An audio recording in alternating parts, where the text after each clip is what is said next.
So what I will do is initially tell you my thought process as to what I want to say, and then I will get into the detail of my presentation, which I'll try to restrict to 15 minutes.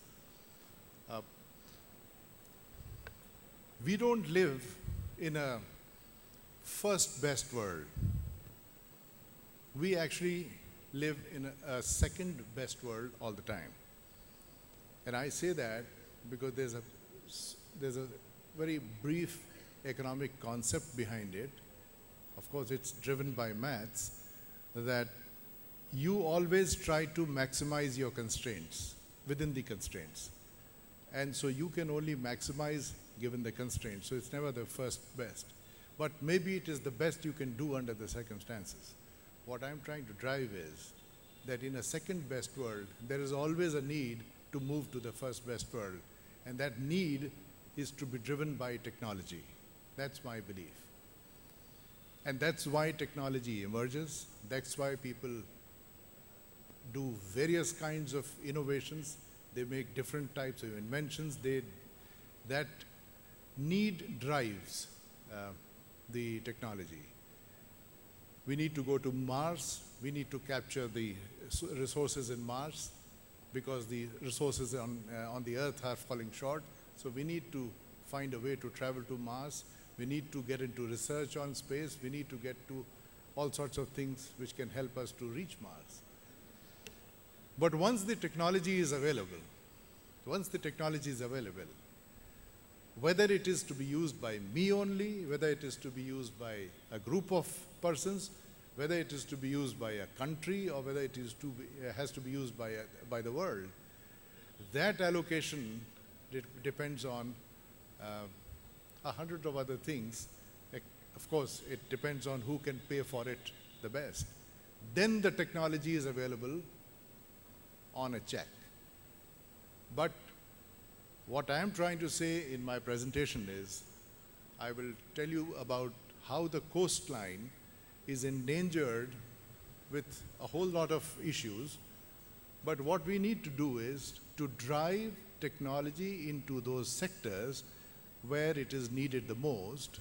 In this particular case, in this particular session, the coastal hazards and the coastal issues with environment. What drives these resources to be driven, technology to be brought into mitigating all the adverse effects? That is what we call in economics the relative cost, relative pricing of goods and technology and anything else, but it is driven by policy. Now, policy has to be such that it drives technology into that. I'll tell you with a little presentation I have here for yourself. Before I proceed, this session being on the blue economy, let me see. Yeah. Blue economy was originally a word introduced by the environmental scientists. It was supposed to be driving the or it was supposed to be exploiting the marine resources of the oceans using the best, most, or the least intrusive technology, not damaging the environment permanently, but yet developing a marine economy. That was the original concept which came in one of the big world conferences on environment. But the blue economy concept,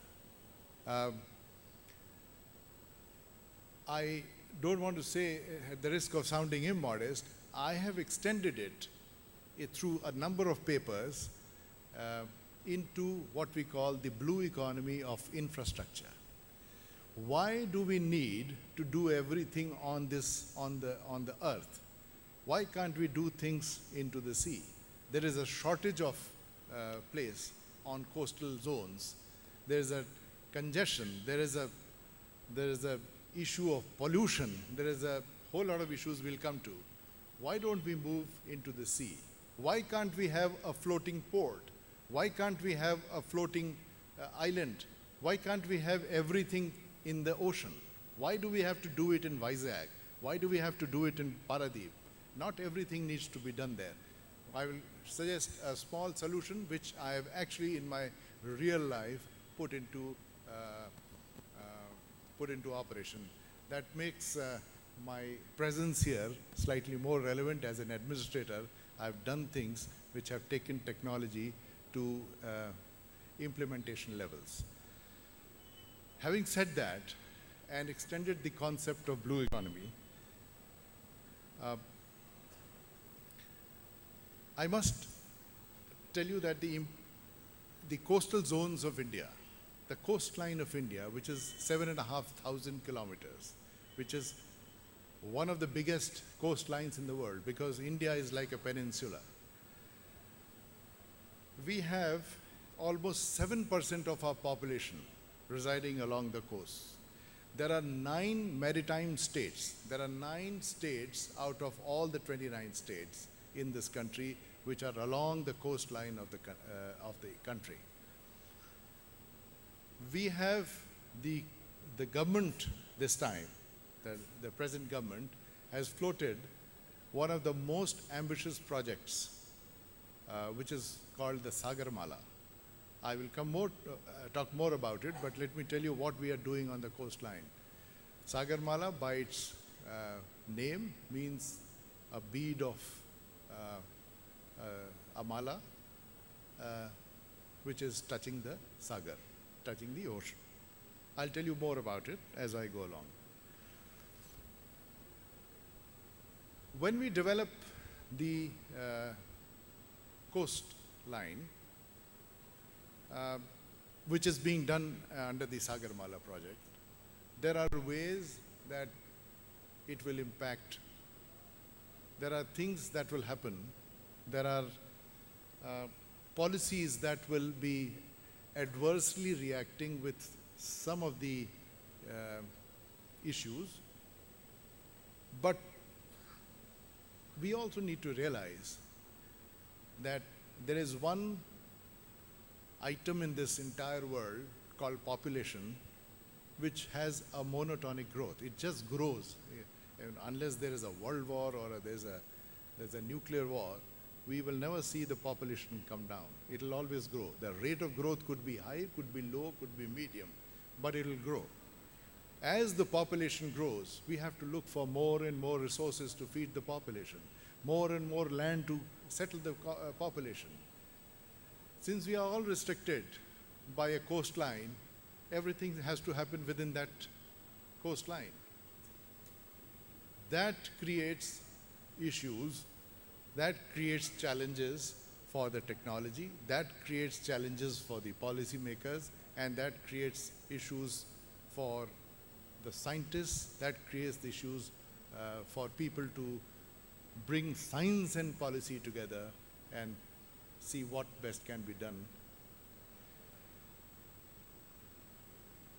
There are 3 things when I say, as I develop the background, that instead of being contained by a peninsular coastline,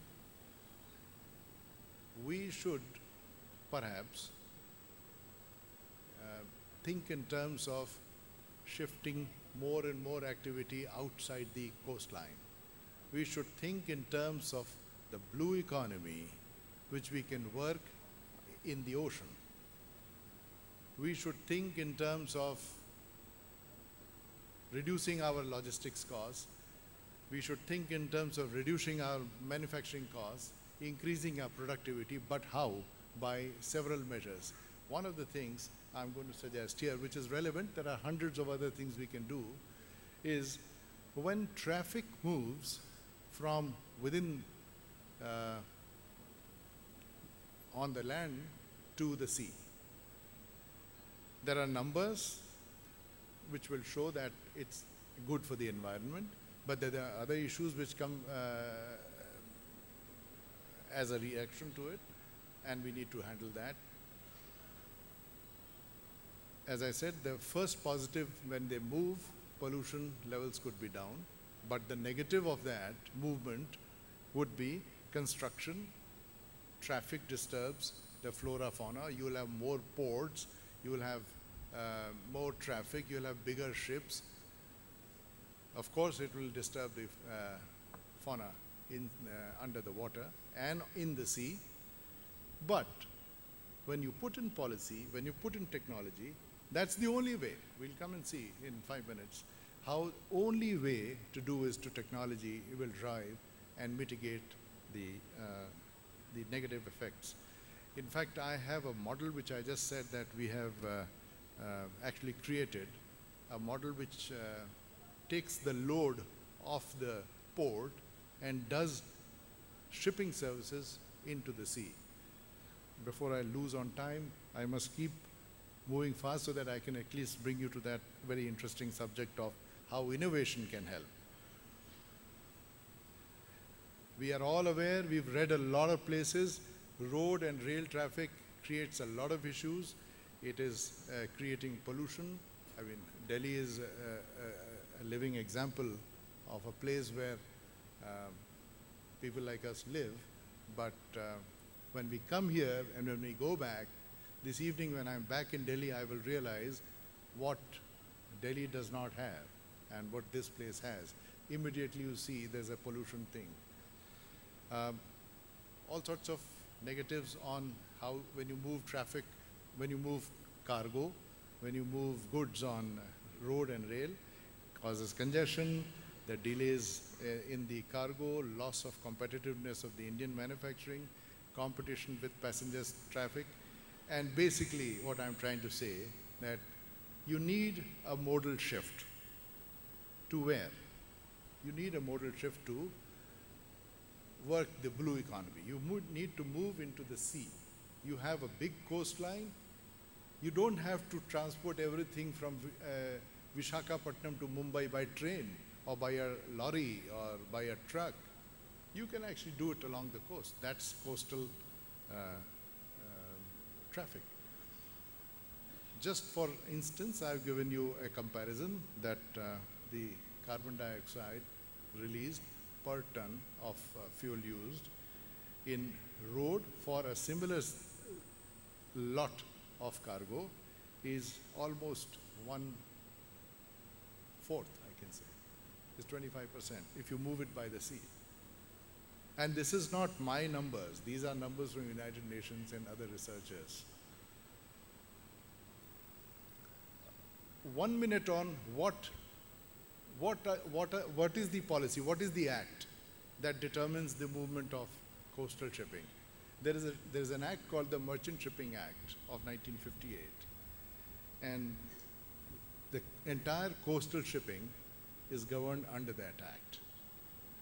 I've been a great votary of that act being split into two parts, because that act governs the big ships, which are, let's say, 60,000 metric tons or 600,000 metric tons, and they also govern the smaller coastal ships, which are in the range of about 25, 30,000 metric tons.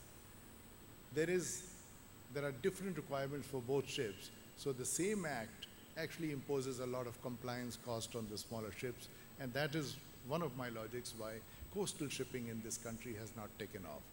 But we have now been able to bring a new Merchant Shipping Act, which is actually in the Parliament now, and which is now separating through a chapter how coastal shipping will be governed in the future in this country.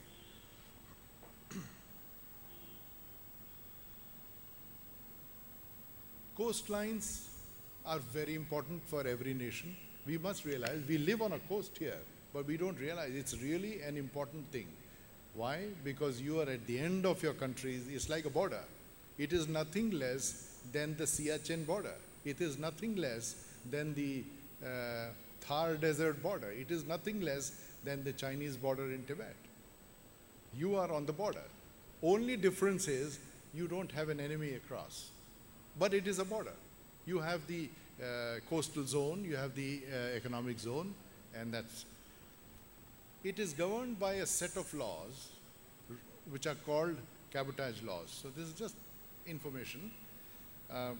Cabotage laws are very strict in some countries and not so strict. In United States, the coastal traffic cannot be done by a non-US ship. Cannot be, that ship has to be a US flag ship. It has to be a ship actually made in the United States, even made in the United States. But they have different aspirations. They think that they are the policemen of the world, so they have a different requirement. In case of some war, they need ships, so they want a certain amount of ships which are under their control. In India, it's not absolute cabotage. A foreign ship can do some coastal cargo, but with permission. Now, that I think is not a great idea. It should be a binary issue. Either you have absolute cabotage or you don't have cabotage. This midway point where you have power to relax is what causes all sorts of issues, including ethical problems. But that said, we are working on it.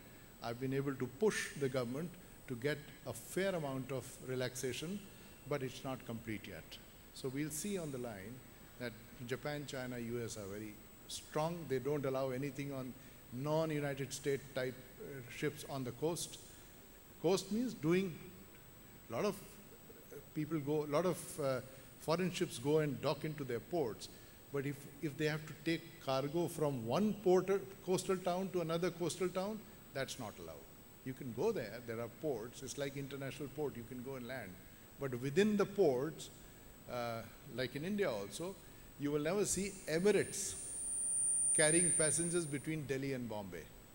It'll carry from Delhi, it'll carry from Mumbai, but it'll go all the way to Dubai. It's just one way. So that's the kind of absolute restriction US has, but we allow with some permissions. There are a whole lot of statistics. I think just to save time, I will not go through it. The presentation I've handed over to the organizers. But if you want to raise coastal traffic, which is the primary suggestion which has been made by me here, is, and the government has got a policy to shift from 2% of the total cargo which is being done on the coast to 10%. Of the different modes, 10% should be the share of coastal cargo. Now that means coastal cargo has to grow in some large manner. That will create issues, and we'll come to that. I will not get into the issues of logistics. Had we gone through a long lecture, then I could have gone through, but logistics costs matter, everybody knows. And India, of course, you'll see on this chart that India and Asia, the logistics costs are very high. Consequently, we have loss of competitiveness, loss of productivity, loss of exports, and we need to improve our logistics costs. What I'm trying to say here, again linking it, you must be wondering, how is this relevant to coastal? If you were to shift to the coastal traffic, as the government is planning, the costs of transportation will go down. It's another thing that even pollution goes down. But it's a third thing that if you do that, there are some issues which come up on the pollution front, which we need to do something about. But movement is to be done. Mitigation technology has to be brought in. Another big push is through the inland water transportation. Even the Krishna Godavari basin here is being worked, this government has declared, the central government has declared them as national waterways. Big time planning is happening. As an interesting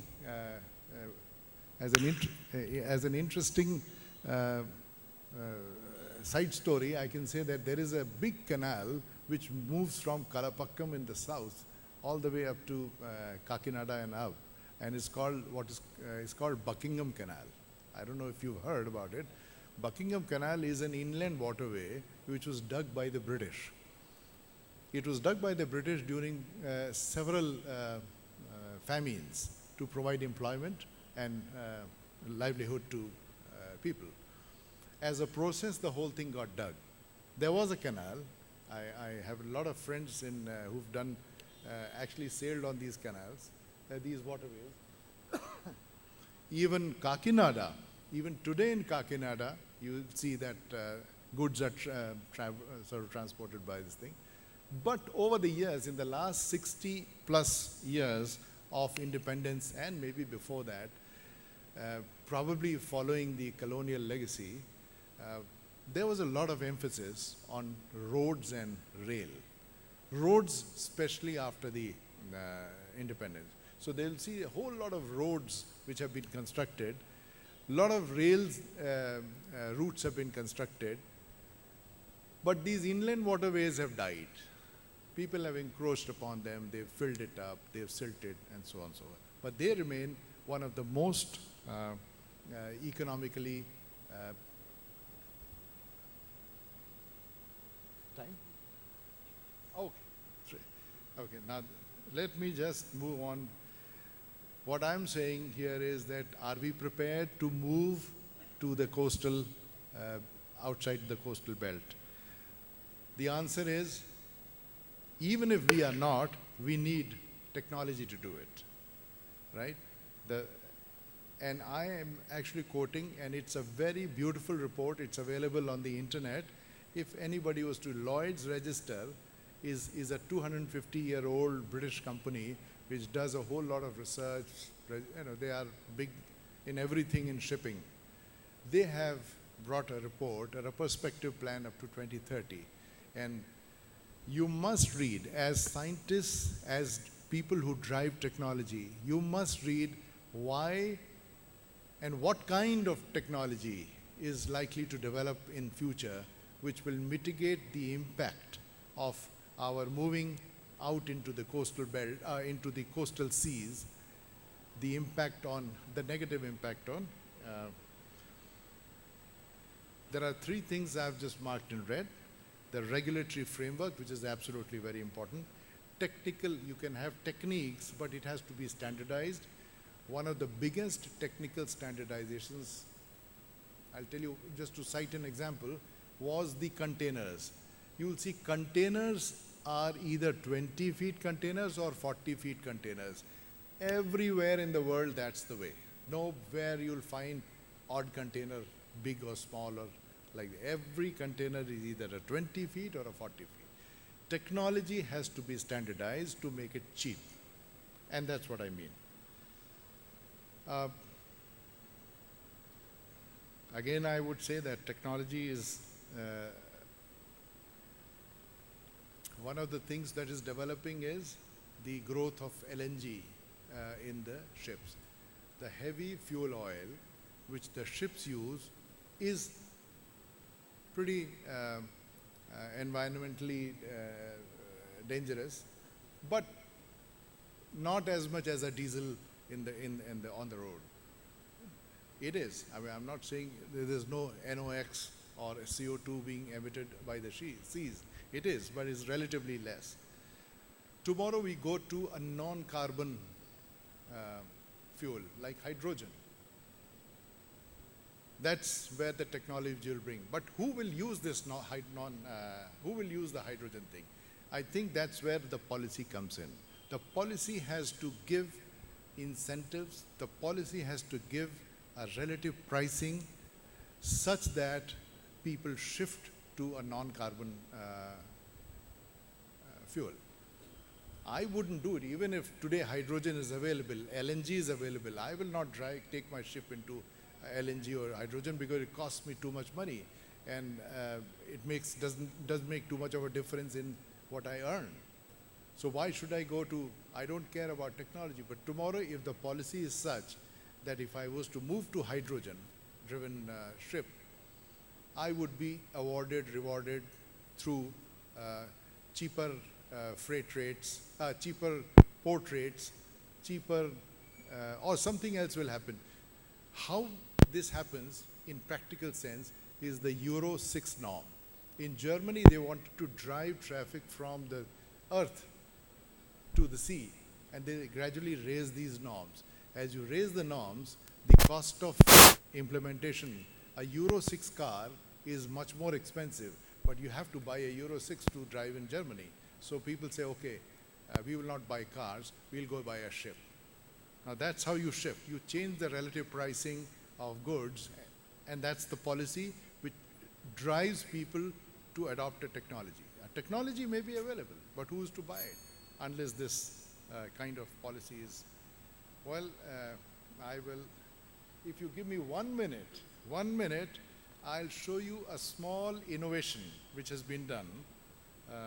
All sorts of things are here. It's called the transloading. Transloading is a thing which happens in the sea. You get a big ship, you don't bring it to the port, you hold it somewhere about 200 kilometers into the sea. There you transfer into small boats or barges, and these barges go directly through the inland waterways to wherever they have to be taken. And it's not a theoretical construct. It has actually been implemented in our country. And I'll just show you a small clip, if it works. I don't think it works.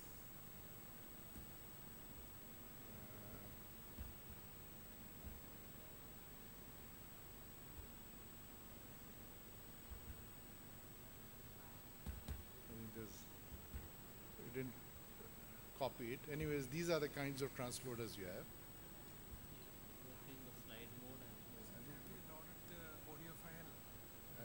It's all built into that. Sound is okay. It has to start moving.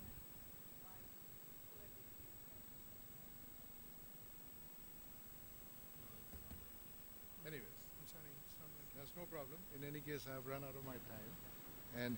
But I'll tell you that this is you can actually check it up on the net. There are several references to the NTPC Farakka project, which actually has been launched. Indonesian coal comes into the Bay of Bengal at a place called Sands Heads, which is in the sea. Transloading takes place, and this is very new. This is about 2 years old. It's not an old project. And the coal, imported coal, is transloaded into barges, which are something like 6,000 tons.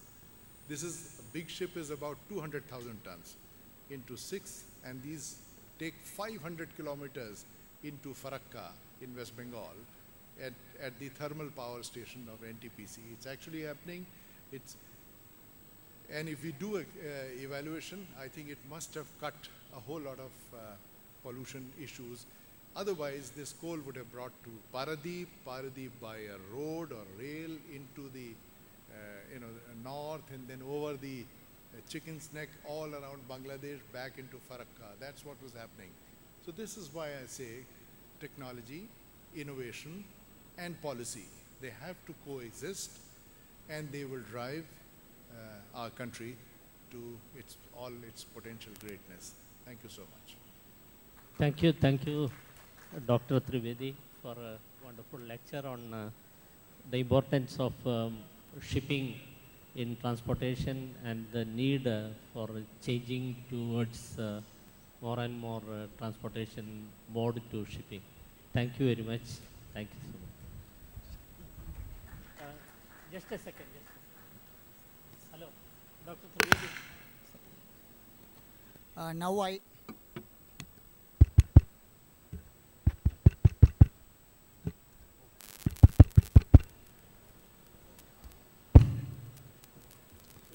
Now I request Dr. Satish Shenoy, convener of this session, to present a memento to Dr. Vishwapati Trivedi.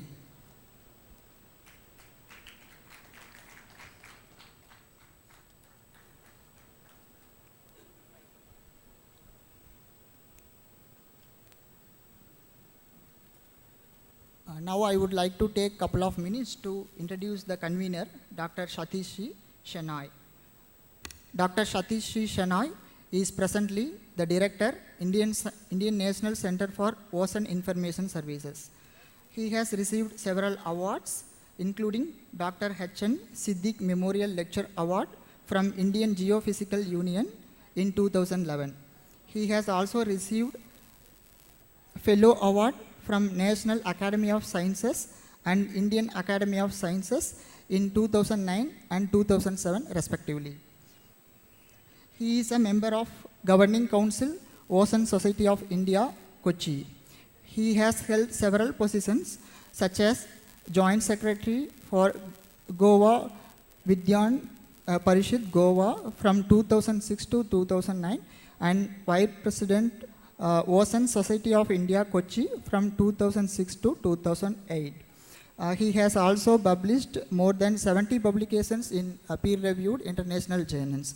I welcome you, sir. Thank you. We will move on to the next speaker, Dr. Atmanand. Dr. Atmanand is a electrical engineer, and he is the former director of National Institute of Ocean Technology in Chennai, and currently is a senior scientist in NIOT. He is associated with the development of several ocean technologies, including remotely controlled deep sea vehicles, as well as several deep sea instruments. So I will request Dr. Atmanand to deliver his talk in this session, and I request all speakers to stick to 15 minutes time, which is available for each speaker in this session. Thank you. Thank you, Dr. Shenoy. Good afternoon, everybody. I would be giving one aspect of blue economy, that is on the mineral and energy resources, because this session is divided into a few broad aspects. So what I will do is I will just introduce you to this area, then some of the ocean mineral resources which we have in India and how to utilize it, and about ocean energy which are available and how to utilize it before concluding. See, if you see, the Indian Prime Minister has linked the Ashoka Chakra in the national flag as the symbol of blue revolution. And we have an exclusive economic zone of about 2 million square kilometers. I'm sure that more details about this my colleague Dr. Rajan would be presenting. And we have, this is the area which you can see here marked as the exclusive economic zone, which is more because of the islands of Lakshadweep and Andamans. And because we have got resources in the international waters which actually belong to the common mankind, the International Seabed Authority, which is a body of the United Nations, has allocated for India an area of about 75,000 square kilometers in the central Indian Ocean basin. It's about 2,500 kilometers from south of India, that's from Kanyakumari, for understanding how much of resources is there and how to develop the technology for mining the resources which are available in that region.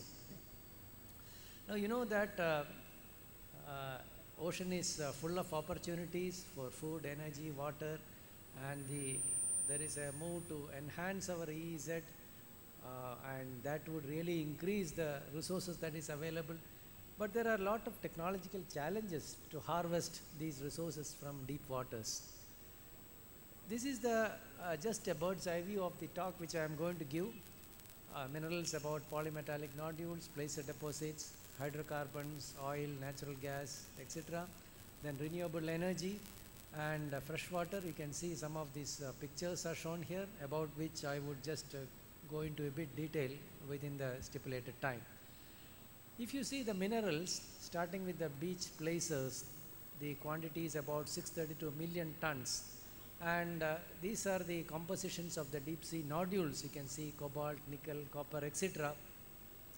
And as far as energy is concerned, you can see that, non-renewable energy is concerned, you can see that this is the available resource of natural resources. Gas hydrates, this is the amount, 1,894 trillion cubic meters. And energy, if you take all of them together, it's more than several terawatts. And about fish, you can see the fisheries is also included here. It's quite large. And coming to the actual resources, if you see, these are the places which are available in the coastal regions. Mostly it is in Orissa, Kerala and Tamil Nadu. And then there are phosphorites. There also the resources are there. Then of course coming to the abyssal plains, we have got the manganese nodules. Then we also got cobalt crust, something like this. And ferromanganese sulfides are also there in the mid-oceanic ridge. And you can see this is the picture of nodules lying on the seabed, which contains copper, cobalt, nickel and manganese. Cobalt is actually it is scrapped. It is on the surface on these rocks. And we have got underwater volcanoes where the plumes come and we get polymetallic sulfides. These are the basic resources which we would be addressing. Now what are the challenges? I would like to say at this point in time that I'll give a comparison with ISRO. ISRO is sending satellites to the to the space, and we are sending systems out to underwater. And at one point I would just compare and say, and you yourself decide which is more complicated, because we are having pressures of about more than 500 bar, that is 5,000 meters of water is 500 bar pressure, whereas atmosphere is vacuum and the differential pressure is only 1 bar, so that's quite easy for them. The temperatures, of course, in water, underwater you can have nearly 4 degrees centigrade, but of course there in the atmosphere it is quite low. And one important difficulty in the underwater is that to communicate, you can use only acoustic communication. That means none of the electromagnetic radiations, as you see, will penetrate into the water. It gets attenuated. Whereas in the outer space, you can communicate very easily. Only the slight time delay is there, but you can quite communicate even for the Mangalyaan or any of those things. So that is the issue. And the sea water is quite corrosive. All of you know that if if you put anything in the water, it gets corroded, provided it is very deep and it lies there permanently, which is not possible for underwater systems. So this corrosion is absent in the outer space. And more difficult is the hydrodynamics. That is, when any system is to be launched, you have to get through the air-sea interface, which is highly dynamic, and the systems get into a lot of loads and things like that, which is completely absent when it is sent to the atmosphere, because absolutely no air and no aerodynamic forces are there to act. And it is absolute darkness, more than around 100 to 500 meters. Without light and camera, you will not be able to see anything. But at least in the atmosphere, you have got one portion, you get complete sunlight, and they use solar panels to get power, and it's quite comfortable there. And we all know that we know more about the surface of the moon and the Mars than what is there underwater very close to us. So that is a very, very bad situation in our country. So we have to develop suitable technologies to get across all these challenges. Now what is the first thing? Now to take out manganese nodules, we require some vehicle. So if a vehicle has to move underwater, you should know what is the property of the seabed. And the property of the seabed is so unique that if you take out some material and measure its property, like for example we call the shear strength or the bearing strength. Bearing strength is something how much load it can take. The property will change if it is taken out. So you have to measure in situ. That means the instrument should go there and measure. So we developed a in situ soil tester which has gone up to 5,000 meters, and you can see these underwater pictures and the test data of that.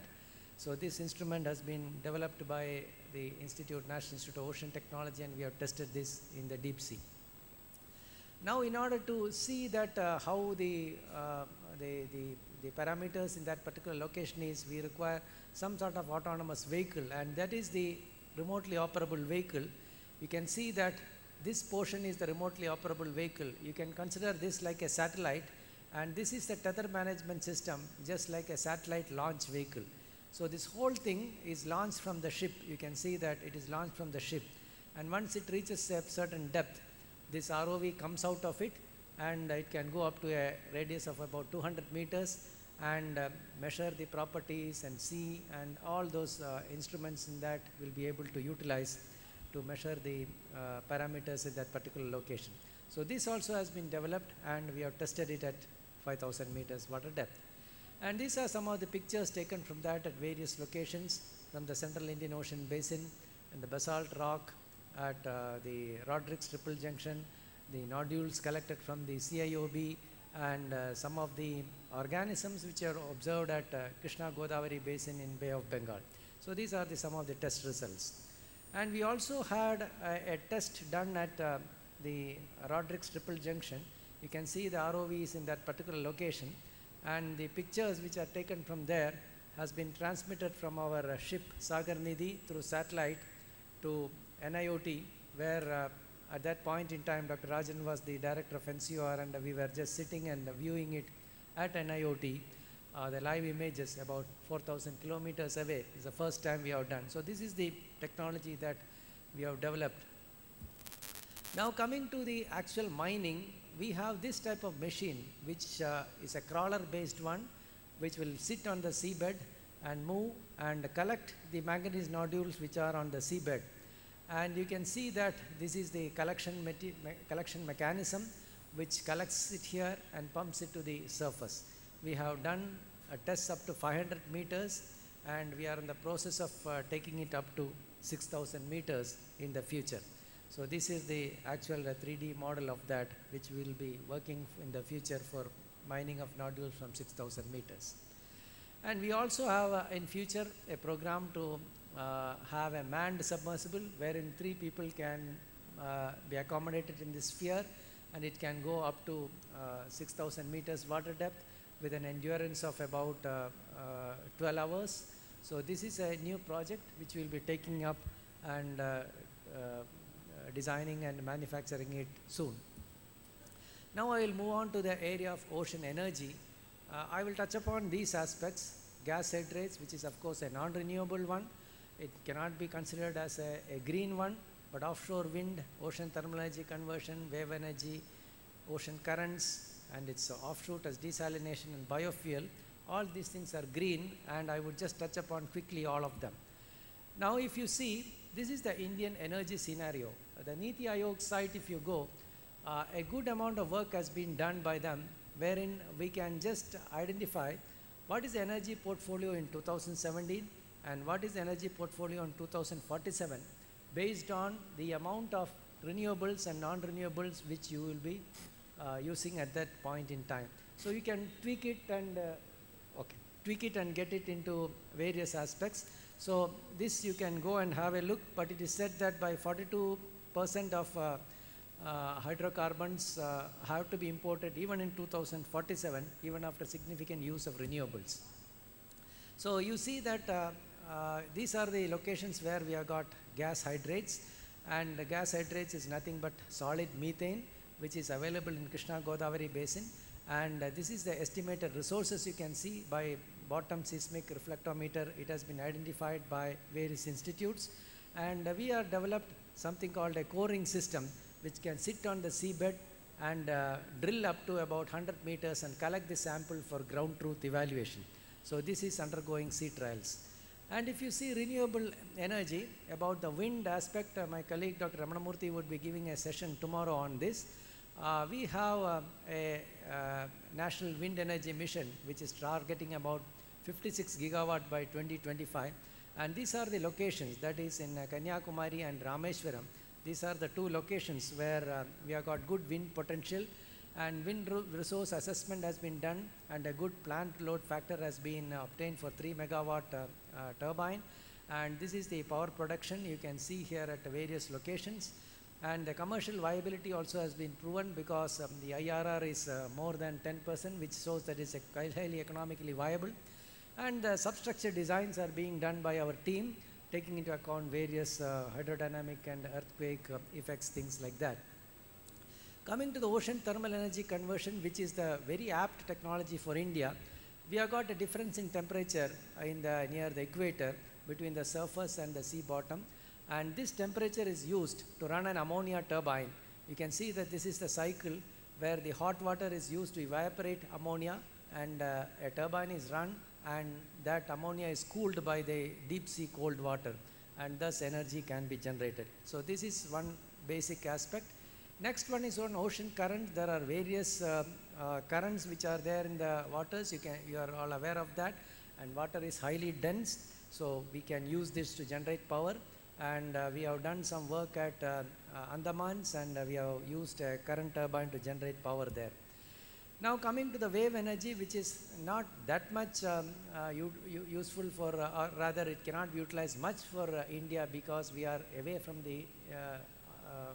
we are nearer to the equator, and the waves are quite less compared to the other waters near the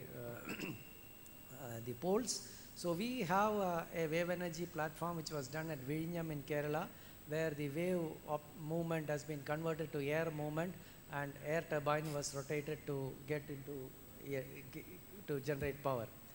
And this has been extended, the OTEC has been extended for desalination, where we have set up some plants in the various islands of Lakshadweep, where the warm water is taken in a chamber and evacuated, and the steam so available is cooled using deep sea cold water to generate fresh water. So this has been done already, and you can see that these are the pictures of that, and we are going to set up a OTEC powered desalination plant in the Avarathy, where there is absolutely no carbon footprint. And we are also working on algal biotechnology, where Chlorella vulgaris is an algae which has got potential to get lipids, and this has been extracted, and we have run a vehicle with B10 biodiesel, that's 10% biodiesel. We have taken that, and we have run this vehicle. And coming to the end, it is really a challenge to work in offshore technology, and you know that we have put a lot of strides in offshore and deep sea technologies, and we really require a lot of students, a lot of youngsters to work in this area. So just I would like to conclude like this, that is, you know, there is an extension of the philosophic words of wisdom that is said that if you protect truth, the truth will protect us. That is dharmo rakshati rakshitaha. So I'm just extending it and telling that if you take care of the ocean will take care of you. Thank you very much. Thank you, Dr. Atman. Thank you very much. You have kept in the time, so thank you so much. Any quick one question, if any question is there, we can, yeah, please.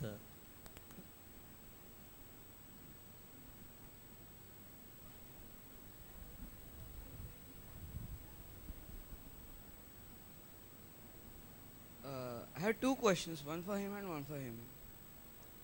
Okay, I will continue the trade. You have said about OTEC, right? What is the scope of OTEC in our country? I want to see the maximum potential of it. See, OTEC potential is quite high because we are nearer to the equator, so the difference in temperature is there. See, theoretically it has got good potential, but practically many of these things implementation, because a lot of technological challenges are there. We have to take water from a depth of nearly about 1 kilometer, and the water quantity required would be of about you see 2 tons per second. You see the quantity of water that is required to generate 1 megawatt of power. So even though it's a theoretical proposition, practically there are a lot of challenges which you have to overcome ultimately to generate power. So what part of our energy requirement will be met by OTEC if it is implemented? We can't say that till we establish a plant, a prototype at least. Till we establish that, we cannot tell that how much of what would be the economic viability and things like that. And you know, evacuation of power is another thing. See, this has to be about 10 or 20 kilometers away from the seashore, and the power requirement will be in the land. So you have to lay underwater cables. So power evacuation is also another important factor we have to consider. Thank you. Thank you. Thank you. We'll conclude here.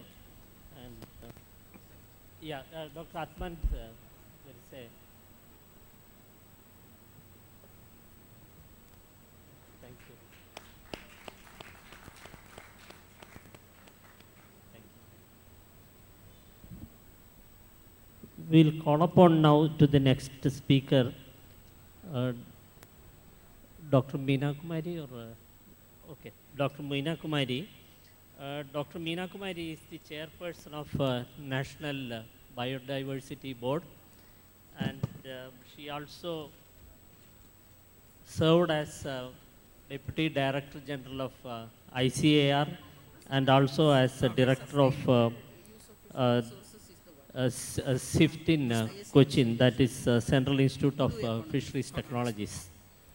So I will request Dr.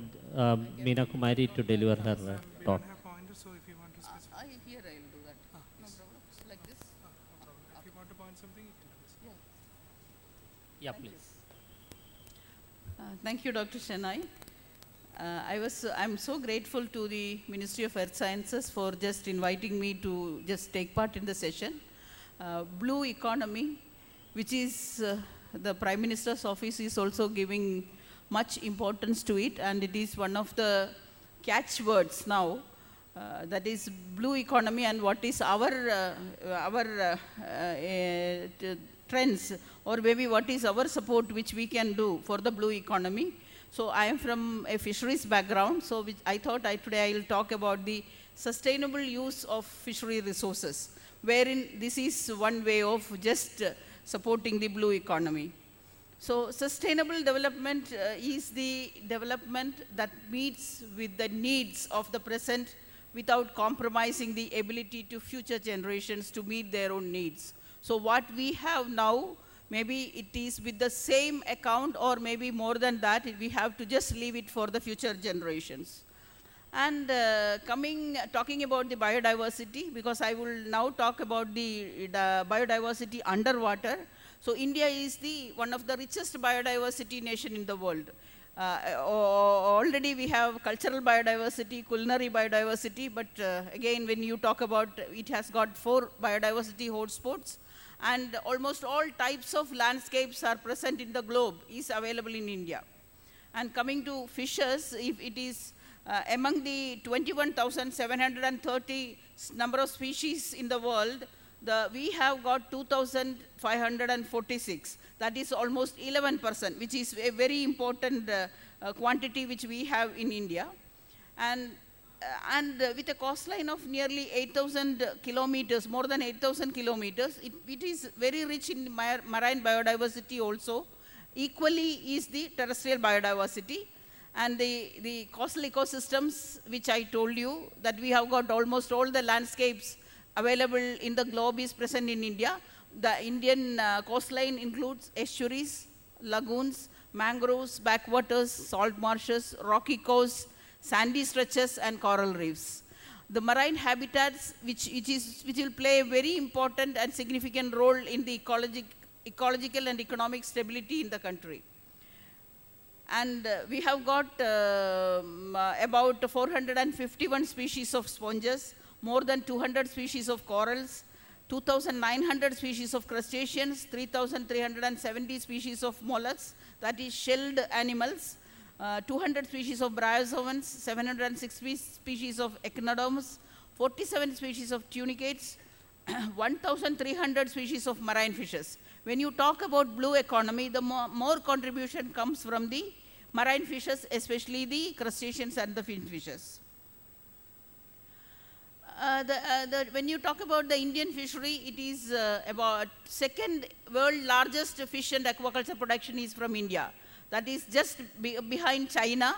We are second in the world, and the seafood export has reached about $5.5 billion during 2014-15. That means that is again almost the largest foreign exchange earning economy. That is again, when you talk about blue economy, this is a very important. And about 14 million people are directly or indirectly engaged in fisheries. Fisheries, fish processing and allied sectors, 14 million people. So you can see how much economic importance the sector has got. You can just see the trend in marine catches. That is in 2005, the marine contribution was about 71% and inland contribution 29%. It has increased when in 2015, the marine contribution has just gone to 34%, which is just half of it. and inland contribution has increased to 67%. That is the contribution from the aquaculture industry. So, which means that from the wild, the contribution is coming down, which means that there is overexploitation, and the species which is available in the wild is growing down rather than growing up. Then I should tell about from the wild, why there is a decline in the catches, or maybe why the species number is coming down. The one reason could be the destructive fishing practices, even though maybe perhaps the Marine Fisheries Act is the oldest act which is ever available in the country, and there is a prohibition, ban in destructive fishing practices from there. This has come into force before independence. But even now, blast or dynamite fishing is in practice, bottom trawling in practice, and cyanide fishing is also in practice, which is actually, these destructive fishing practices are definitely deleterious to the fishing industry, and also destruction of the biodiversity underwater. And this is the biodiversity loss, which I thought that is either by blast fishing or by the dynamite fishing. So this is the biodiversity loss which we get. And you can see the endangered species or threatened species which is available.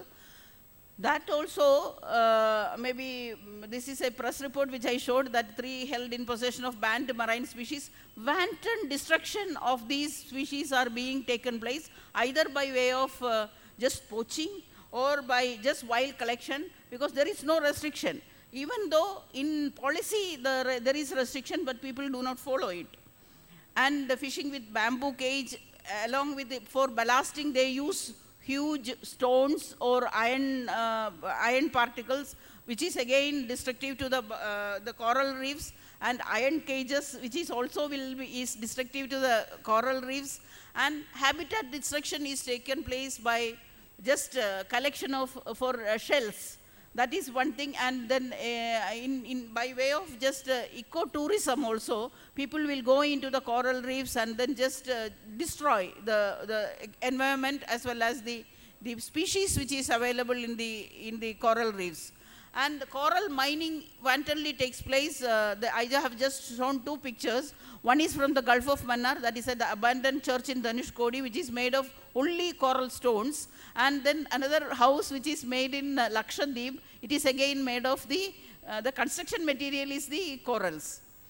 And then I just briefly would like to tell about the threats to fish biodiversity. The biodiversity loss is one of the most important global crises, and also it is a challenge how to mitigate it. The International Union for Conservation of Nature and Natural Resources in 2008, they have assessed about 16,000, more than 16,000, about 17,000 species are threatened globally, of which about 1,275 species are fishes. In Asia, 6,106 organisms are threatened, of which 688 are finfishes. In India, actually the number is less, but total it is about more than 1,000 species, 92 species of mammals, 84 species of birds, reptiles, and amphibians, fishes, mollusks, and 128 invertebrates, and 388 plants, in which eelgrass also is a very important ecosystem that also includes. And there is a loss of diversity by way of juvenile fishing. It is not purposely targeted fishing, but by way of trawling. It is a destruction which is caused unknowingly. It is just filtering the water, by which lot of juveniles are also being caught, and the estimated economic loss is about US dollars 19,445 million per year from the mechanized and motorized sector globally. And you just see the pattern of the fish catching mechanism, that is the fishing boats by way of mechanized purseaners, ring seiners, mechanized bag netters, gill netters. In red, I have just shown the number. It is easy to understand. That is a number which is available as on now, and the blue is the optimum size of the the numbers which should be available. So it is much higher. That means there is no restriction again. Then optimum fleet size recommended for the Indian fisheries, never it is adhered to. And the trawlers, by way of just catching, that is the involuntary filtration which is happening underwater. A lot of juveniles, small fishes, unwanted fishes are being caught. Either it is economically, it is of economically less valued fishes. Either it will go for the manure making, or by now aquaculture is picking up, so it goes to aqua feed preparation. Other than that, it has not got any economic value. And there are technological interventions. When you talk about blue economy, how you lessen the destruction which is taking place. So there are technological innovations which is happening in the sector, fishery sector.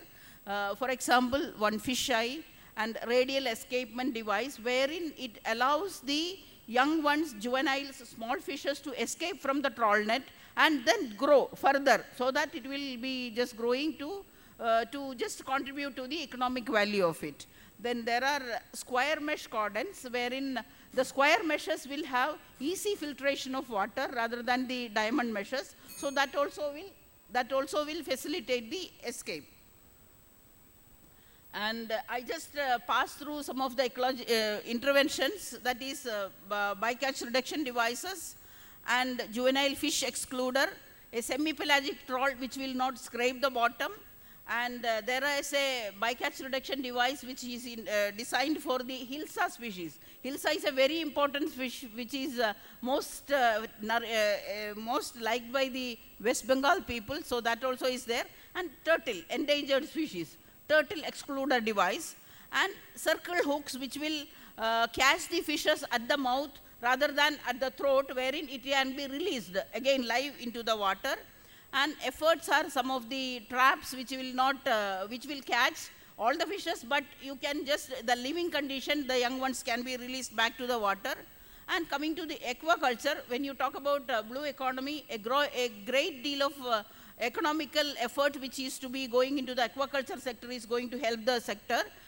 Open sea cages, we are just beginning to do it, but still that is an open area wherein we can increase the economy by way of culturing fishes in the coastal regions as well as in open sea waters.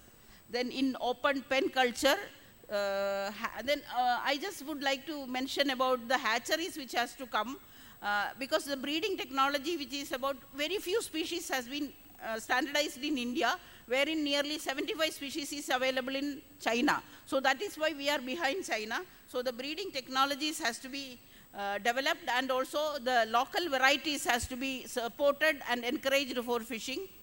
And domestication of many species is very much required to support the blue economy. Why? Because the fish seed is the availability of the fish seed again is to just boost the economy and the culture activities. Then prospects of the sector, that present supply is very little and the future demand is going to be very high. So the species diversification, as I told you earlier, that is very much necessary. And eco-friendly fishing practices, which I told, that is mostly necessary. And certification, that also will boost the economy, wherein we have got a certified fishery which will be accepted by the other countries also, and no WTO barriers will be there. And when you talk about sustainable fisheries, you should know about the byproducts which is coming from there. Then nothing has to be wasted. Everything has got a use and a value. So again, economical boost can be by way of just using the waste. So byproducts can be fish discards, is a potential source of essential nutrients.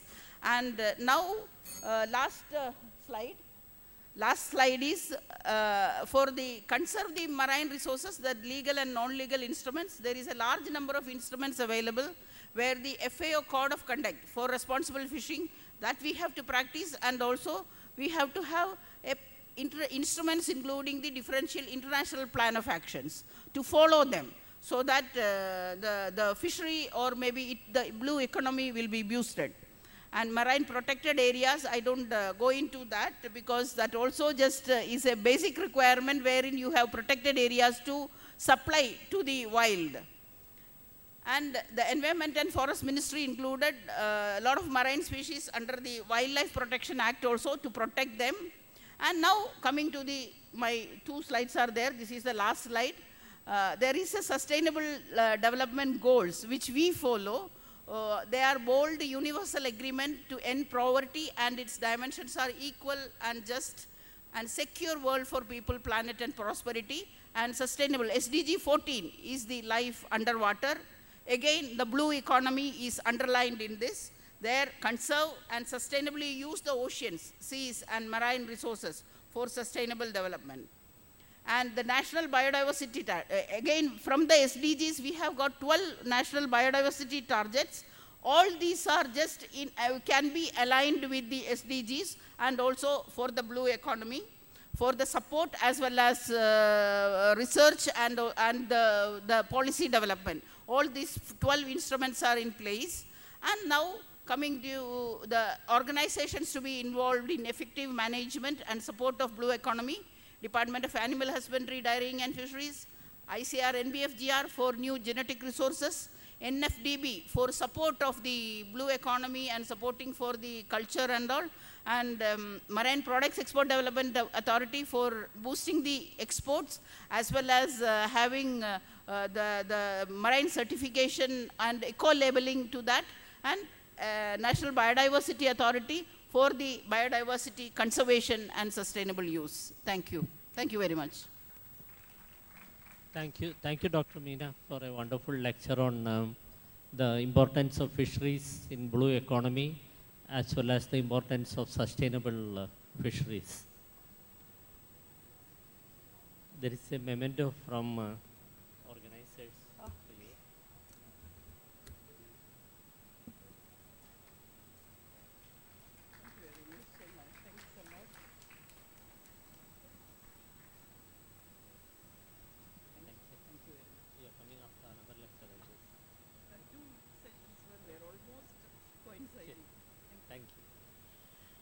Thank you. May I call upon Dr. S. Rajan for the next, as the next speaker. Dr. S. Rajan is the former director of National Center for Antarctic and Ocean Research, an autonomous institution under Ministry of Earth Sciences. And currently he is the consultant and coordinator for International Indian Ocean Expedition 2. It's a global initiative for the observation, to carry out intensive observations in the Indian Ocean for the next 5 years. And he has also won several awards like National Geoscience Award in 2010 and Dr. H.N. Siddiqui Memorial Lecture Award from IGU. So I will request Dr. Rajan to continue his list. Thank you, Dr. Shenoy. I don't know whether an hour or so before lunch is the right time to talk about the law, especially when it comes to something as boring as the law of the seas. But at the beginning, I would like to express my deep gratitude to the organizers as well as the chairperson for inviting me to give a talk and share my thoughts on the policy framework of the blue economy, as well as the governance structure. And Dr. Meena Kumari and Dr. Atmanand has already made my life a bit more easier because they have touched upon that basic tenets of what constitutes a blue economy. So first I will start with a disclaimer, which I think I should put it about. Some of the views at least which I am expressing here may not be reflective of the views of the government of India. That's a bottom line, or the UN Commission on the Limits of the Continental. It's like a scientist talking about law. And naturally, you know, science and law are almost non-compatible in many cases. So how does the law see blue economy? We have been talking about blue economy, but as we see, blue economy for a lawyer or for the legal party does not mean ocean economy. So there's a basic distinction between the two. It's not it's not a green economy or it's the ocean economy. But when we talk about a blue economy from the legal point of view, it's more like a business model. in the sense that it's much more inclusive. It promotes economic growth, social inclusion, sustainability. So that means to say that you can take out from the oceans only what's optimal. You cannot go on recklessly exploiting the ocean resources, and you should put in only what you should literally put. You don't put trash in there. So there's an economic aspect of it. And plus another thing is that it also deals with the ocean space. By ocean space, it means it's not only that water column. It looks at the coastal areas, the infrastructure of the coastal areas, and it takes it much more of the hinterland areas, the ports, harbors, the roads which leads to the ports and harbors. So the ocean space as a lawyer is something totally different from what a scientist would see. So how do you see an ocean space? How do you utilize the ocean space? What you see here is a kind of a cartoon which shows the ocean. You have got centrally an island there, surrounded by the water column. This is the ocean part of it, and they have got some inlets, and what you see it out in the green or blue color is nothing but the coastal areas. So how do you utilize this ocean space? Before, you know that it can use it for several purposes: land use, tourism, oil and gas exploration, mariculture, defense, navigation, culture, conservation, dredging, submarine cables, fishing. So just about every activity is concentrated in the ocean space. And before you realize it, you see that the entire ocean space gets covered by some activity or other. And each of these activities is governed by some law. The law can be kind of unilateral when it comes from the coastal state, or it can be bilateral, trilateral, multilateral, or it can be something which is finally given by the United Nations. So the most important thing about when you talk about the legal part of ocean space is that you have to have a synergy between the different organizations, different users. It's not that I have my own law because I got a larger area. Another country which is deprived of the ocean should have another law. So without having the dichotomy, the most important thing is the synergization between the various end users of the ocean space. So you have got a plethora of laws. You have got the marine space. When you talk about the marine space, you have got the United Nations is almost a supreme body which gives the directive both for the law of the land as well as on the sea. You have got the International Oceanographic Commission, you have got a Whaling Commission, and you have got a Commission on the Limits of the Continental Shelf, International Seabed Authority, and then finally you have got an International Tribunal for the Law of the Sea where the lawyers take over. Then you have got several laws or several institutions or commissions which are exclusively to the ocean. Like, for instance, you have got the regional fishery bodies, for instance. We have got a MARPOL, Marine Pollution Control thing, Safety of Life at Sea, the famous London Convention which talks about dumping in the oceans, Code of Conduct for Responsible Fisheries, compliance. So just about everything, you have got a law, a convention, or an agreement, which has been ratified by many other countries. But to what extent we are actually implementing, that is the bottom line which will drive the ocean economy forward. I will not be talking about all the laws and other things because it can take days on it. I'll be just quickly going through, for one of time, I'll be talking about the United Nations Convention on the Law of the Sea, which is the crucial or the central law which decides on the law of what governs the oceans. And then you have got three organs, basically: the Commission on the Limits of the Continental Shelf, which look at the seabed resources, International Seabed Authority, about which Dr. Atman has talked about a fair bit about ocean resources on the seabed, and finally the set of lawyers, international. When you don't get along with each other, definitely you have to either fight it out or you have to go to a tribunal. So there's a tribunal which looks at the way the law should be implemented. So only these three aspects I'll be touching about it. And how did it start? The whole thing about the concept of the law of the sea. It is actually an aftermath of the Second World War, when there were victors and the vanquished. The victors wanted more of the oceans. The vanquished were supposed to sacrifice the oceans and that thing. And then there was the famous Truman Proclamation, 1945, by the United States. He went ahead and said the entire coastal resources belong to United States because we were the victors. So it all started like this. The continental shelf became a concept. And then also there are more of technological breakthrough. When you have got more technology, you have a tendency to go more further oceanwards. When you have got more further oceanward, you discover more mineral wealth. And when you have got more mineral wealth, naturally you should have a law. So the perceived mineral wealth of the oceans, an increase in discovery of the offshore hydrocarbon, petroleum resources, that was probably the main driving force behind the law of the sea. because most of the ocean resources were discovered by the time. Dr. Atmana touched about several other things, phosphorus, hydrothermal deposits, polymetallic nodules, hydrocarbon resources and other things. So all these things, when you have something, when you have a discovery, when you have to explore and exploit like what NIOT is doing, you should have a law, we should have a governing principles. But there are some countries which are deprived of the oceans. They also need to survive. So this group came forward and said the concept of common heritage of mankind. They said ocean doesn't belong to the whole world. Ocean, like the airspace, belong to the common heritage of mankind. You cannot do whatever you want to do it. Because just because I'm deprived of the ocean, it doesn't mean that you can utilize whatever resources you have got.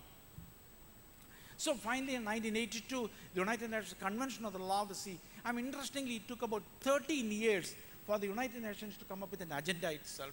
Because none of the countries were actually, because it's a question of my sovereignty versus somebody else's sovereignty. Finally, on the 16th of November 1994, it entered into force. So you can see it started in 1982. The negotiations started in 1982, and 1994 only it came into force. As of today, we have got about 166 nations have signatory to the United Nations Convention of the Sea. So what does it actually mean? It codifies the ocean space. It divides the ocean space. Just like we have got a land, we have got continents, countries, and then districts, states, like that.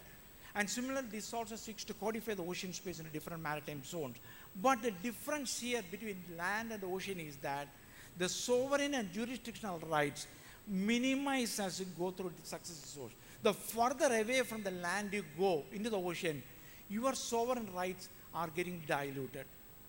So that is the way it goes. The further away you go, the less are your jurisdictional rights, the less are your sovereign rights. So this again is a cartoon which shows the different maritime zones.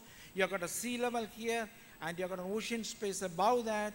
What you see, the fish is there, the sea level. And then if you chip off the whole thing out of the water column, you have got the base, the seabed actually, what we call as. We have got a shelf, we have got a slope, rise, and the deep ocean. So this is the water column, and above that the ocean, airspace there. So it is divided. The United Nations Convention has given some dictates saying that up to a total distance of about 12 nautical miles from the baseline, you have got a sovereign right over the airspace, water, sea, and subsoil. So just about everything, right? If you start from the top, the airspace is yours, the water column is yours, the seabed is yours, subseabed is yours. And then you have got another 12 nautical miles more if you take it.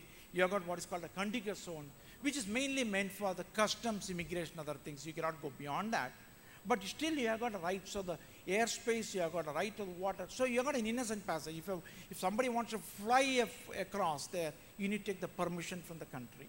Same way it goes for the ships also. Unless it flies the national flag, it cannot take it inside. But once you go away from the 24 nautical miles, up to a total distance of 200 nautical miles, you have got a so-called exclusive economic zone, where you don't have the rights over the airspace. Your sovereignty comes down, your jurisdictional rights come down too. EEZ means you have got exploration rights only for the water column, the fisheries resources, the seabed resources, and subseabed resources. The airspace doesn't belong to any country. So gradually there is a dilution of your sovereign rights. Away from that, it's the high seas. When you say the high seas, it's the water column belongs to everyone on the globe. See, any distance beyond 200 nautical miles, the water column belongs to all the countries, excepting for some areas where you have got subseabed and subseabed non-living resources in the deep ocean, where Dr. Atmanand was mentioning about. So Atmanand was mentioning about that. It is determined by International Seabed Authority. And in between this area, we have got what is called a continental shelf, which takes it to, here again there's a dilution of our sovereign rights. No, you don't have any more rights over the water column.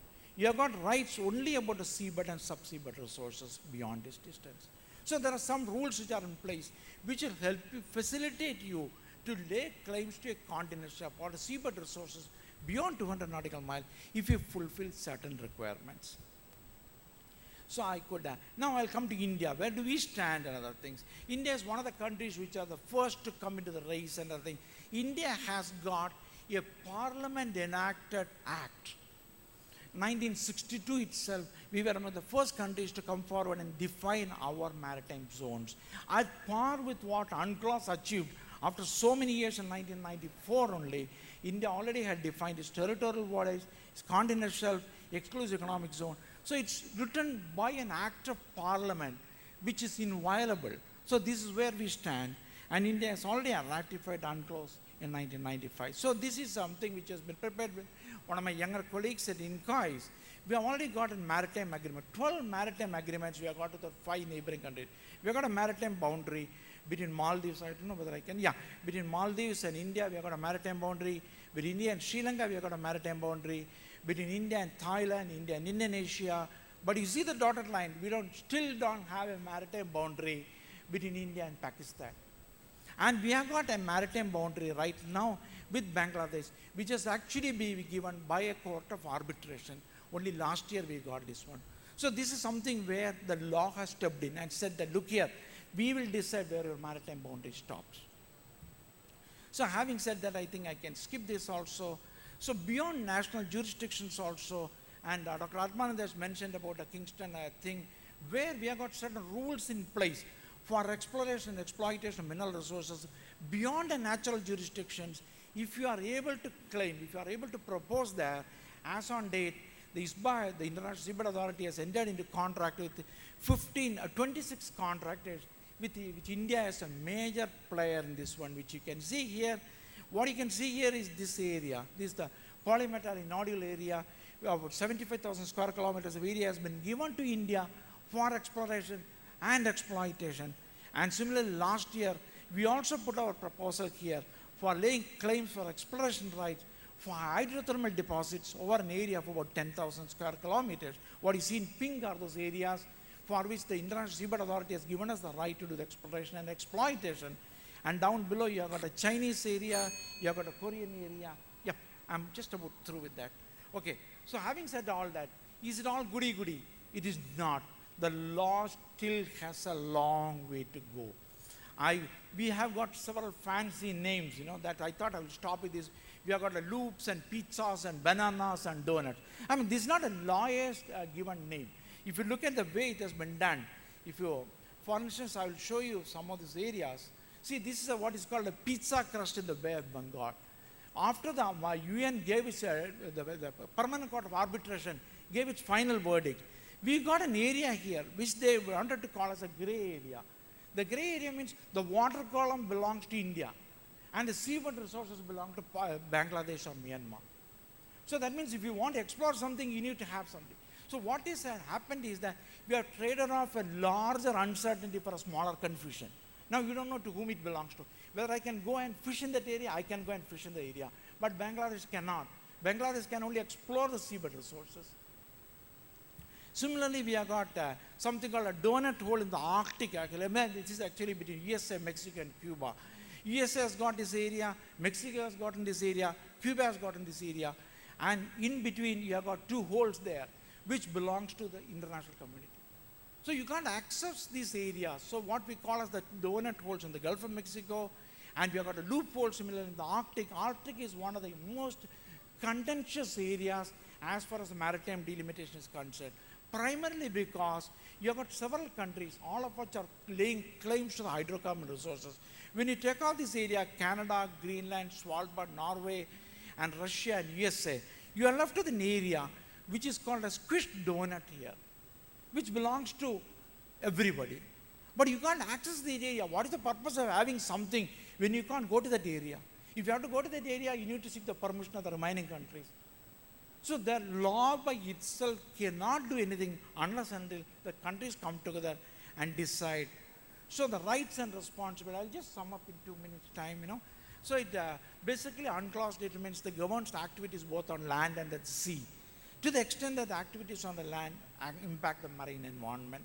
And you have got sovereign and jurisdictional rights. You have got a responsibility to conserve the resources. It's not reckless exploration or exploitation, but you have got a right to conservation and right to conduct scientific research. Anybody can conduct research. Navigational rights, we heard in the morning itself, first session, exploration rights, and there's also a procedure in place for settlement dispute between the states.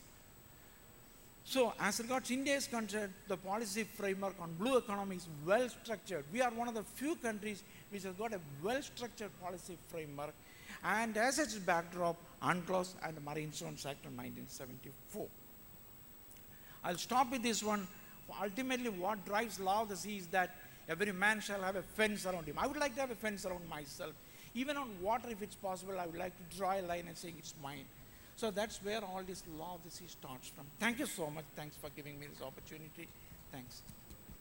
Thank you, Dr. Rajan, for the wonderful lecture on maritime boundaries and law of the sea, which is very important for the blue economy and when we plan activities in the ocean.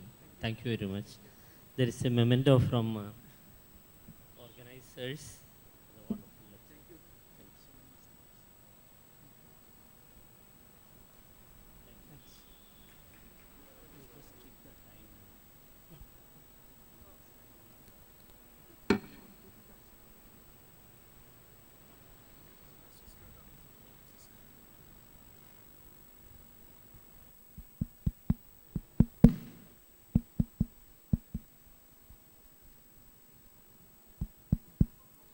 Sir, pointer is not there. You can use the mouse to show that.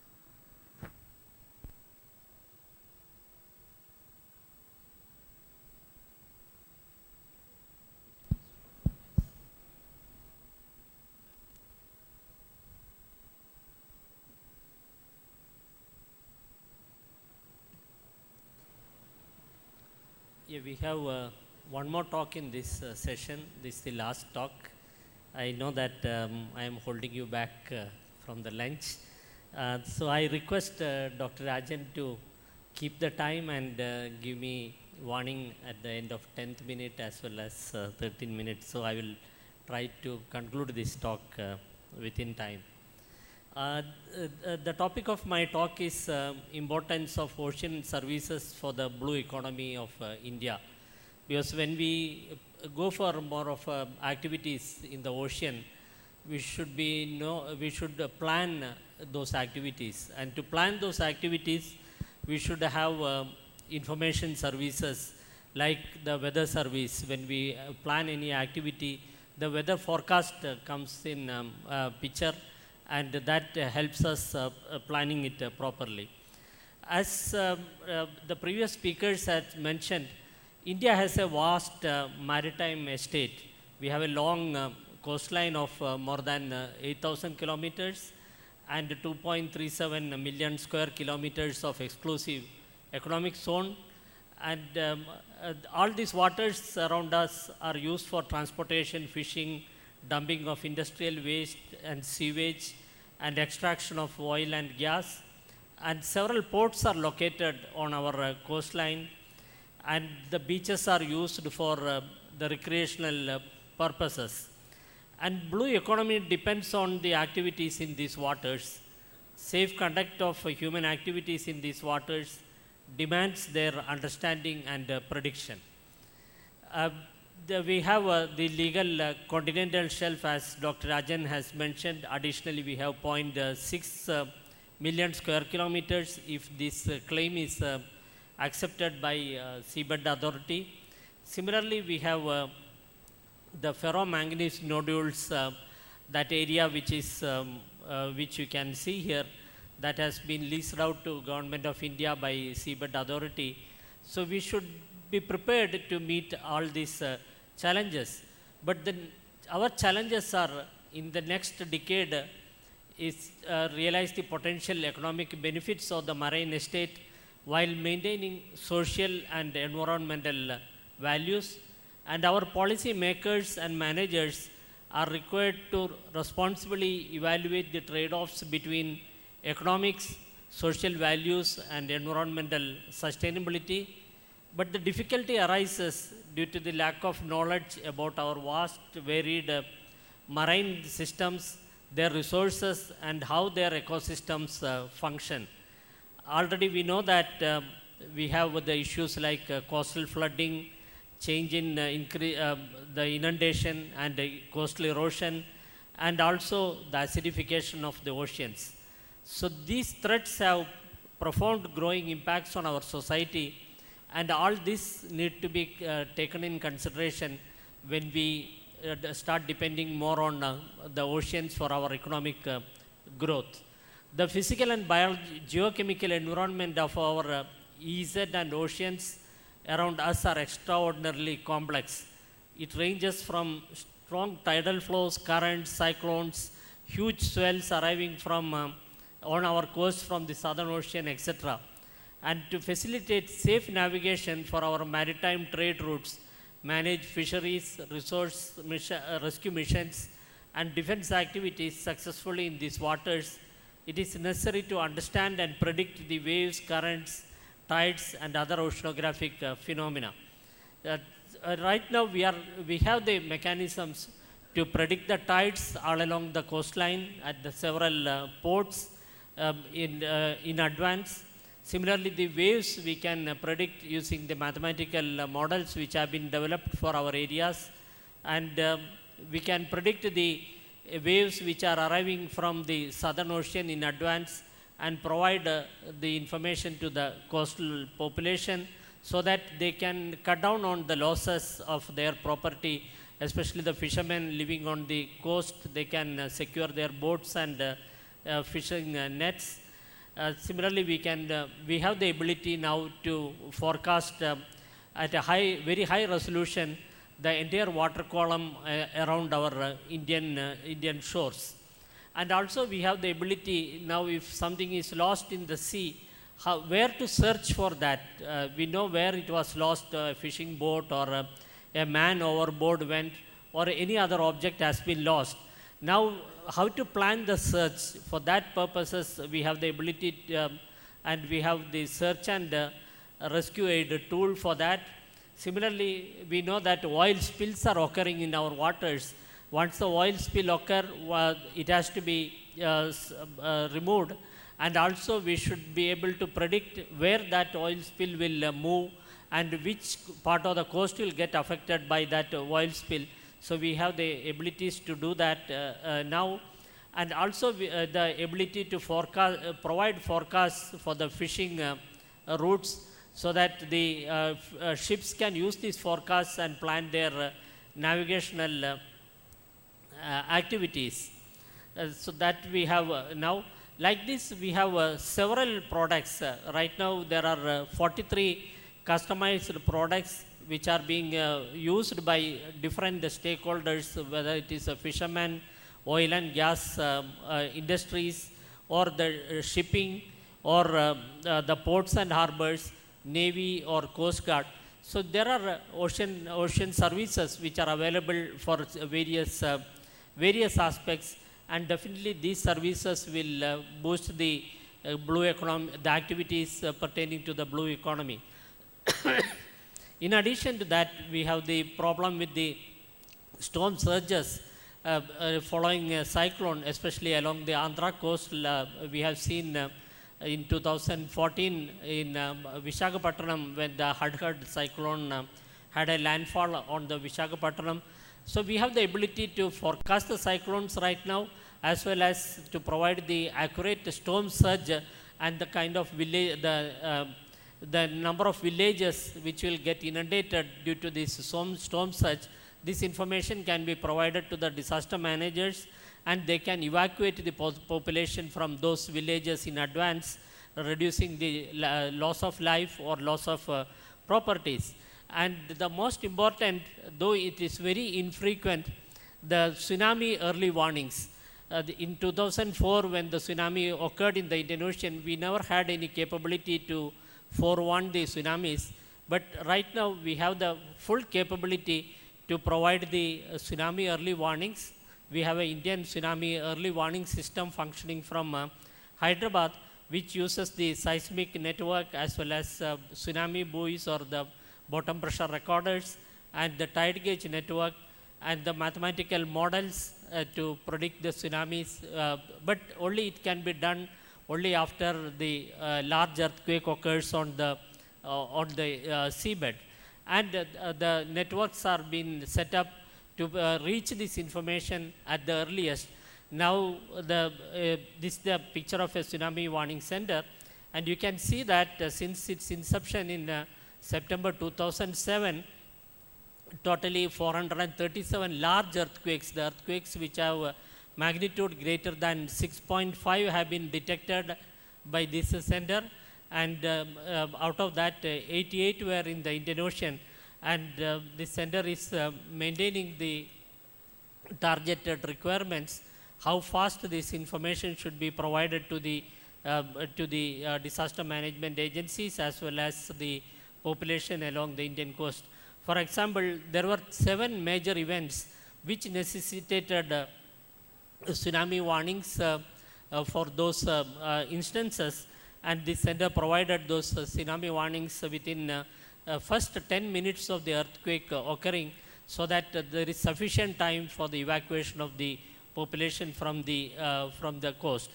And also we have we are providing the potential fishing zone advisories to the fishermen, and several fishermen in India use these advisories to plan their fishing, and the success rate is more than 80%, and the profit earned by the fishermen are 3 to 4 times, otherwise they would have earned the profits.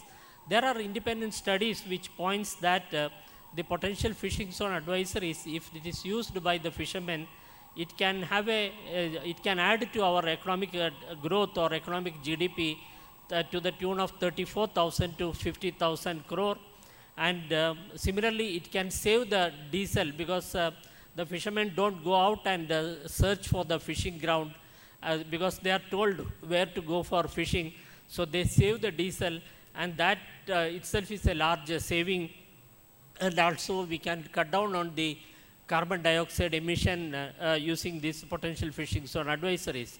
There are other studies which did a complete study of the various services, and you can see that the kind of economic benefits due to the ocean state forecast or due to the potential fishing zone advisories, it is in the trillions of rupees it can save, and it can boost our blue economy.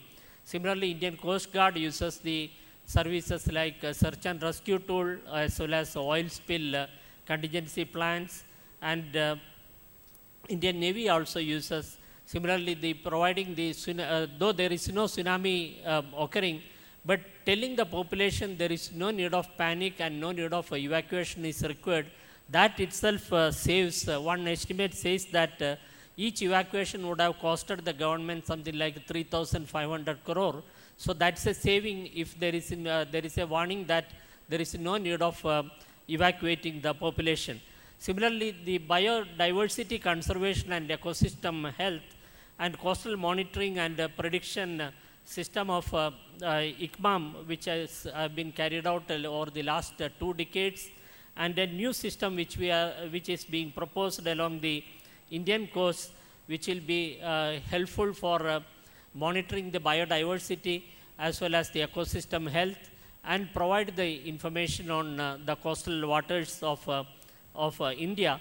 And we know that the climate change is happening, and we had to prepare for how to deal with this climate change. Especially the climate change is reflecting the increasing temperature, rising sea levels, and change in circulation patterns, and increasing ocean acidity, and changing frequency of extreme events.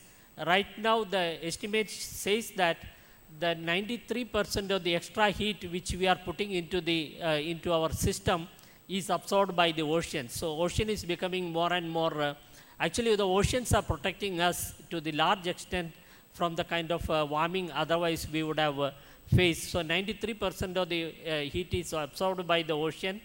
And the bad part of that is, if you look at these 2 graphs,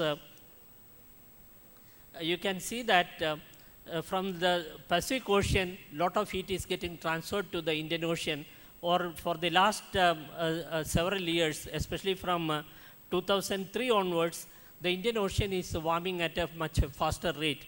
So this will definitely have effects on our monsoons and our weather in the Asian region. So this is another aspect which we had to worry about. So let me conclude by the security, safety and natural hazards, enhancing operational oceanographic forecasting, energy security that is required, which Dr. Atmanand has mentioned, has talked about for the blue economy, support for developing energy resources, particularly renewable energy, and the food security, which Dr. Meena Kumari had talked about, and biodiversity and conservation and ecosystem health, which Dr. Meena Kumari also spoke about, which is important for the growth of blue economy, and dealing with the climate, changing climate, refine the understanding of the impacts. We should know in this climate change days how it is going to impact us and where it is going to take us, and the planning, optimal resource allocation and planning, and that is what is required by the policy makers and decision makers. And so the oceans are important, and the blue economy is important, and more countries are turning towards the ocean for their economic growth, and India is no way behind for looking in the oceans for the economic growth, as our Honorable Prime Minister has told that we had to look at the oceans and the resources, vast resources which are available in the oceans for the economic growth of our country, and to feed our 1.3 billion population in our country. So we had to monitor the pulses of ocean for the well-being of the nation. Thank you very much.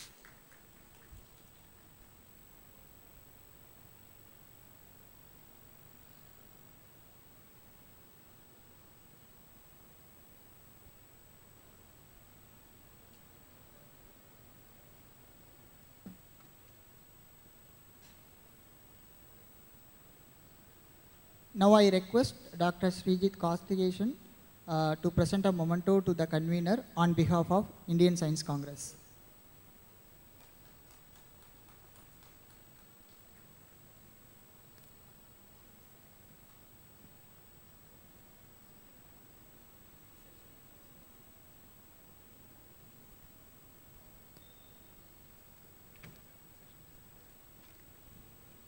So this session is over now. You may proceed for lunch. Thank you for your patience.